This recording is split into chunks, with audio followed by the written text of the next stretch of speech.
Hey guys, welcome back to another tutorial video. So in today's video, I'll show you how to find your UPS account number. So if you need your UPS account number for billing or shipment, then just follow along.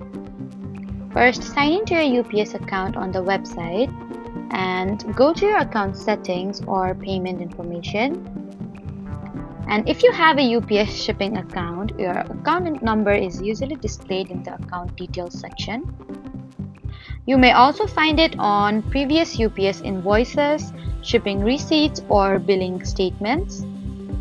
And if you still can't locate it, you can try contacting UPS customer service after verifying your account information.